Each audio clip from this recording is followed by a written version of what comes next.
La ville de Caille vous accueille dans ses bras avec amitié et fraternité.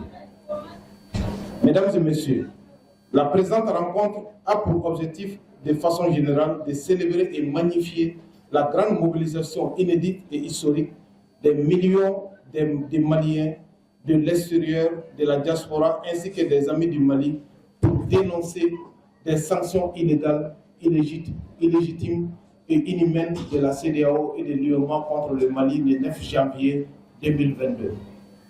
Le président de la République, le président de la transition, chef de l'État, son Excellence le général d'armée Assimi Goïta, a décidé de déclarer la journée du 14 janvier, journée de la souveraineté retrouvée. Cette décision populaire et importante fait partie à jamais de l'histoire du Mali et du peuple malien. Mesdames et messieurs, honorables invités, l'importance de la célébration de la journée de la souveraineté retrouvée n'est plus à démontrer. Cette journée est née de la volonté affirmée des plus hautes autorités du pays que nous remercions vivement ici, à mettre fin à l'ingérence de nos affaires extérieures et intérieures, tout en apportant des solutions à l'ensemble des maux qui gangrènent notre société. C'est l'idée aussi pour nous d'engager des réflexions sereines et responsables sur les défis du moment et enfin de retrouver des voies et moyens pour tirer notre pays de la crise qu'il traverse depuis fort longtemps. Mesdames et messieurs, honorables invités, je souhaite de tout cœur que cette journée soit perçue avant tout comme une rencontre citoyenne entre les fils des mêmes pays, déterminés à aider leur pays, car la solution aux problèmes que nous vivons viendra toujours de nous. Tout en vous souhaitant bonne fête de la journée de la souveraineté retrouvée pour l'intérêt de la nation, je vous souhaite de passer un très bon moment à Caille. Je suis particulièrement heureuse de présider ces activités dans une ville qui a marqué l'histoire de notre nation. Fondée en 1880 par le souverain Kassongué Guésédi Sidi Diallo, la ville de Caille est connue comme l'un des symboles de la résistance depuis l'époque des colons. Elle a mené plusieurs résistances héroïques, dont celle de Nyamodi Sissoko en 1878 contre le colonialisme lors de la bataille de Sabousséré. Les mouvements récents contre l'esclavage et l'ascendance, l'extrémisme violent et le terrorisme. C'est dire que le 14 janvier est célébré chaque jour à Caille.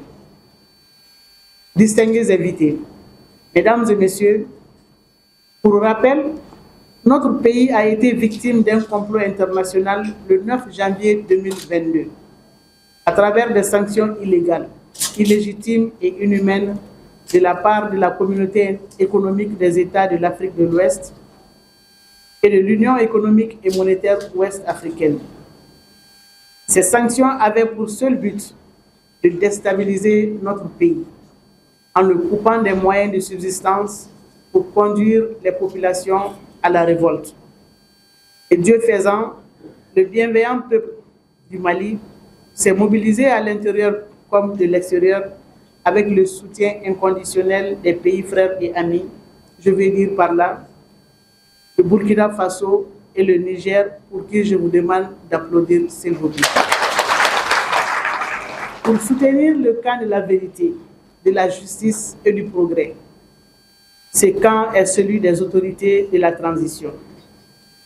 En effet, la manifestation inédite du 14 janvier 2022 sur la place de l'indépendance de Bamako et dans plusieurs régions a montré à suffisance l'opposition du peuple malien à ces sanctions démesurées et contraires à l'esprit de l'intégration tant souhaité par nos pères fondateurs.